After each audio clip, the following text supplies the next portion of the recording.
commodity. Moving on to beans, a 90-kilogram bag of beans across two cities is retailing between 7,200 shillings and 8,100, depending on the type. This including Canadian beans, rose cocoa, and Mwitamania. Kisumu County, however, does not sell the commodity in wholesale. Onions, on the other hand, a net of 13 kilograms is retailing at 1,300 shillings in Nairobi and Kisumu and 1,560 shillings in Eldoret. As for tomatoes, a box of 64 kilograms is going for 5,000 shillings in Nairobi.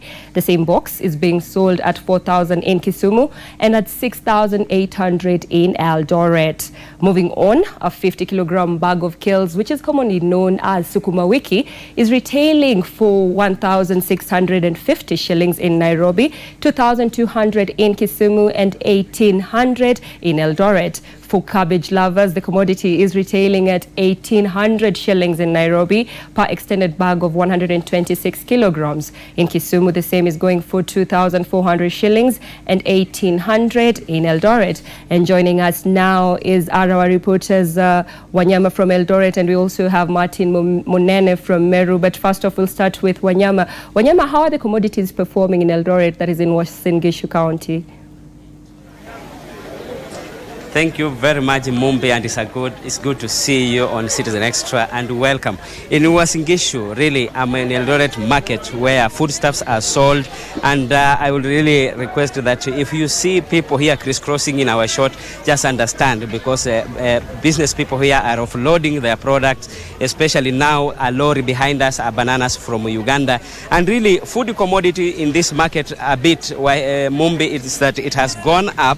As you remember, Uasin Gishu County closed the other market, and people are really just trying to find their space in this market where they can put their commodities so that they can sell. As you can see, we have here mangoes, we have tomatoes, and something that has shocked us, Mumbi, is that most, like 85% of food commodity from this market are imported from other parts of this country or outside the country. Without wasting time, let me talk to one mama here who is selling omena. Mama, omena iko kwa wingi, na pengine kama haiko na unauzaje gorogoro moja?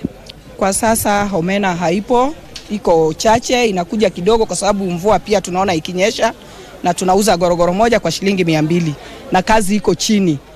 Licha ya kuwa tuko nayo hata kama ni kidogo, lakini biashara iko chini kabisa, kulingana pia hata na vile makaratasi tangu vilivyoondolewa, biashara imerudi chini. Kwa sababu wengine wanakuja hana hata kitu ya kubeba, bado wanaona hizo makaratasi ambazo tuko nazo bei ziko juu. So for now, siwezi sema biashara iko nzuri, biashara iko chini. Okay. Thank you, Mumbi. Let me move to another lady here who is selling, I can see selling tomato, onion, pepper. Maybe, mama, utuambie tu kama unaweza simama tu kuja karibu mbele yetu hapa. You are selling tomatoes. Songa hapa tu, karibu hapa kwangu. Pengine nyanya unausaje grade moja? Ukinunua grade moja ya nyanya ni pesa ngapi? Muangalie kamera. Sai nyanya ni bei rahisi, sai tunanunua na 1,200. Sai kazi ya nyanya iko chini kwa sababu ni bei rahisi. Na hizi nyanya unatoa wapi? Zinalimwa hapa ama unatoa nje? Nyanya inalimwa huko kwa Nandi nje, wanatuletea hapa, tunanunulia hapa. Kwa haraka tu, pengine utuambie ndimu unauza pesa ngapi, pilipili unauza pesa ngapi, na vitunguu unauza pesa ngapi? Kitunguu kilo ni 100, ndimu tunauza 320, pilipili tunapima kuanzia 20. Okay. Mumbi, just in a nutshell, that's what is happening here. But most of foodstuffs in this market are fairly cheap compared to where you are in Nairobi, especially maize. Now that you saw what farmers are undergoing in the cereal board here in Eldoret, maize has dropped to 2,100 to 2,200 shillings. Something maybe farmers are also crying that it should be maybe move ahead, government move in and maybe put the price that was suggested by the government, 3,200 shillings. And also millers of unga or maize flour have also come out to say that most people here in Uasin Gishu are not really consuming on ugali again, unlike earlier before. They are like two millers we talked to, Mumbi, is that they have over 20,000 flour in the 20,000 bags of flour in their stores, and no one is really demanding to buy them. So it's also worrying, and for millers are also worried maybe where are they going to take this flour, and it also takes shortest time maybe to waste or to expire. From Eldoret Market, Mumbi, back to your studio. Thank you very much, Wanyama. It is quite unfortunate if we are importing some of the products, agricultural products, into the country. And joining us now is Martin Munene in Nyeri, who is also taking a look at the commodity prices. Martin? A very good morning to you from Nyeri County.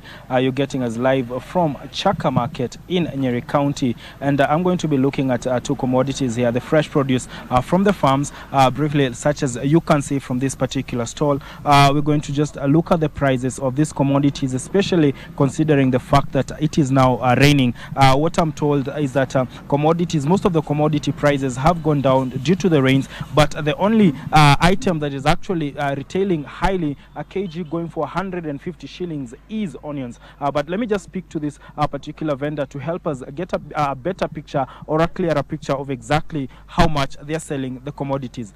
Labda tuambie tu kwa kifupi bidhaa ambazo unauza hapa, unauza kilo moja labda ya nyanya pesa ngapi, ya carrots pesa ngapi, na kadhalika, tafadhali. Kwa majina naitwa Eva Murage. Kilo moja ya nyanya, mimi ni muuzaji wa vitu kama nyanya, kitunguu, vile mnaona. Kilo moja ya kitunguu ni 150 per kg, nyanya ni 70 kwa kilo, carrots ni 50 kwa kilo, maembe ni mbao, hivyo. Na labda watermelon na malenge pale naona. Malenge tunauzaga per piece, kama piece moja tunauza so 150 mpaka 200, na vitu kama melon tunauza kwa kilo 50 bob per kg. Na labda vile hali ya anga imebadilika, kumekuwa na mvua, labda bei ya bidhaa imebadilika baada ya mvua?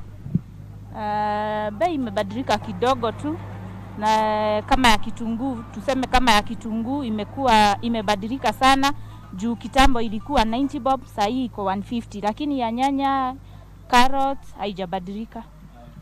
Santi, thank you. Those are some of the prices of fresh produce in this particular market. Let us look at some of the dry markets, that is maize, beans and other commodities, just to get a feel of how the season is actually, or the rainy season is affecting the prices of commodities in this particular market. Mama, habari yako? Labda tu tueleze kwa kifupi tu, labda unauza bei mahindi, unauza pesa ngapi, labda maharagwe na bidhaa kadhaa hapa ambazo unauza? Mahindi kilo moja nauza shilingi 40, ndegu kilo moja ni 120, kamande kilo moja ni 200, maharagwe kilo moja ni 85. Na labda kumekuwa kukinyesha sasa, labda kuna bidhaa ambayo labda bei imepanda ama ikashuka baada ya mvua? Ile bei ya maharagwe ni yenyewe imepanda sababu gunia imeongezeka na 200. Maharagwe mahindi bei iko vile tulikuwa tunauza kitabu. Na labda tukiendelea, mvua ikiendelea ama labda kukauke, unaona ni kama kutakuwa na mabadiliko ya bei katika soko hii ya Chaka? Bei itapanda juu, bei kama ya maharagwe itapanda juu na mahindi lazima ipande juu. Asante sana. Like you've heard, according to this trader, if the rains continue, then we're going to see prices of some dry commodities such as maize and beans going up. But then, of course, fresh produce from the farms such as tomatoes, carrots, cabbages, and the rest are going to actually, their prices are going to go down. The only exception from this particular region is onions, considering that onions actually thrive when it's dry, especially that is the budding period. And that is how things are in this particular county, Nyeri County. I take it back to you in studio. Thank you very much, Munene, coming from Nyeri County. That was the Chaka Market. Moving on to the tourism sector. 42 tour farms are set to showcase Kenya's tourism product at the International Tourism Bourse ITB in Berlin, Germany. That kicks off today, led by the Kenya Tourism Board. The 5-day expo will see the delegation interact with global travel agents in a bid to grow the numbers of tourists coming into the country. Putting this into context right now, joining us is Stephen Leto from Mombasa County, where he's going to tell us what is happening in the tourism sector in the region. Leto, how is Mombasa? Mombasa is awesome, Mumbi, and everything is well. Just trying to have a 1 and 2 checking across the coastal beaches, seeing how the tourism business or the tourism sector is booming or otherwise. Remember, this sector is one of the sectors that have been marred by a lot of, ups and downs. I remember when it came, when the sector was nearly on its knees regarding on several issues.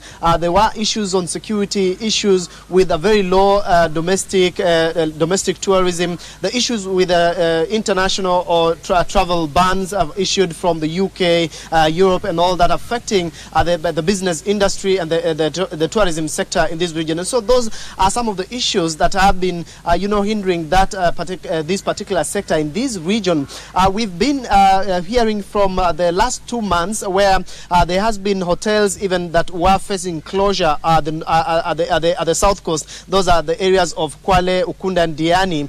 But for the few days we've been here in Mombasa, we've seen a sector coming up, trying to, come back to where it was a while ago. But again, we want to have this put into perspective. And with me joining us shortly is the Member of Parliament for Nyali constituency, the Honorable Mohammed Ali.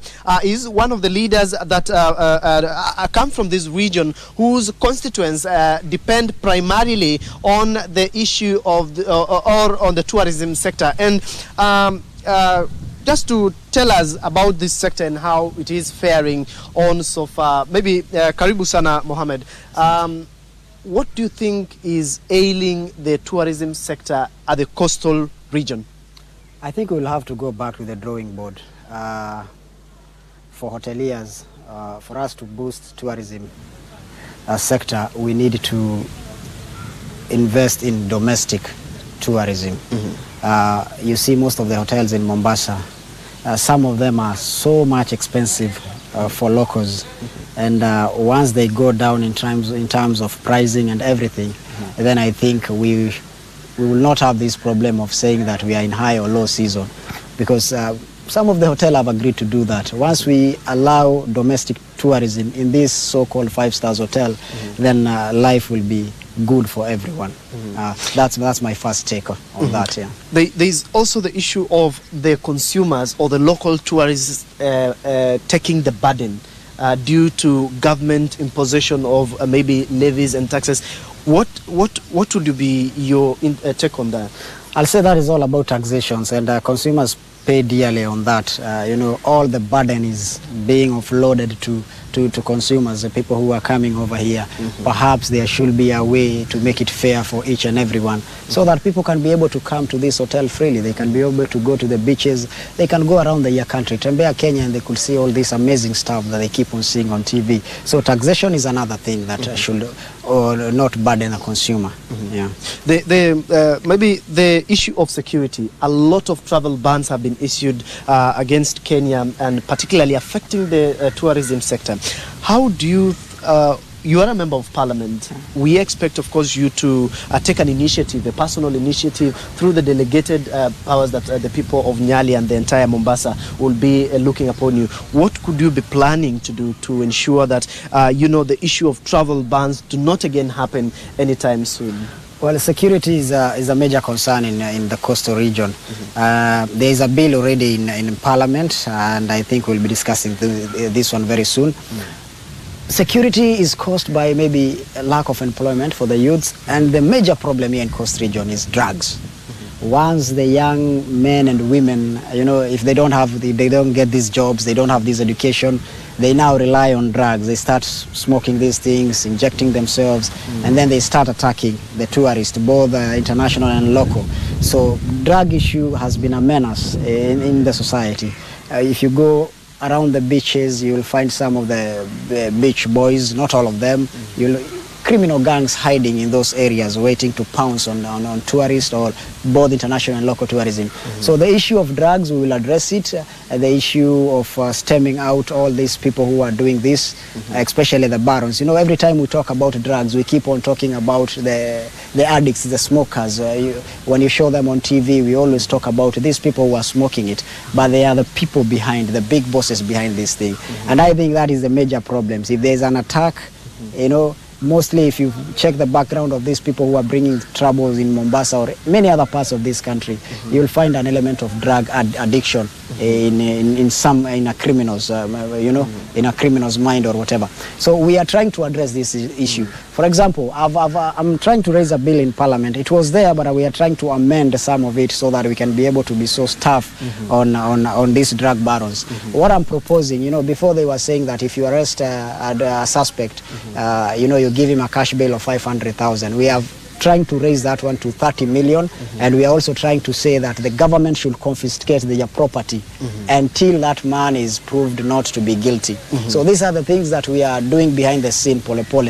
Once we start debating it, I think it will help a lot, especially in Mombasa region. Thank you. Thank you. That is Mohammed Ali, the Member of Parliament for Nyali constituency, just trying to tell us about what he thinks about the ailing tourism sector at the coastal region. Remember, this region, the coastal beaches are facing stiff competition from its neighboring beaches at the coastline, especially in the areas of Zanzibar, and that, of course, they need really to do a lot to ensure that they bring more and more tourists into their country. And so, remember, one of the also reasons, Mumbi, that affected the tourism sector in the past 2 years or so is the political season that just came to an end close to of the 2017 general elections. And so for now, when the country stabilizes from the heated political season, we expect, of course, the tourism boom from this coastal city of Mombasa. For now, Mumbi, back to you in studio.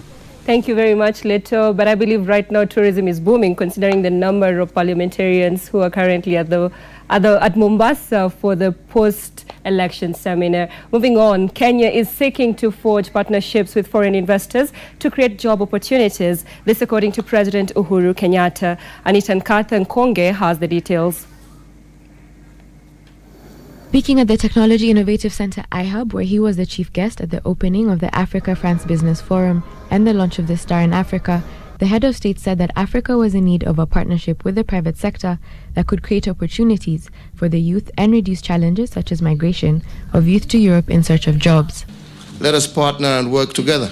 We have a young, youthful, energetic population that is looking to be constructively engaged, create jobs.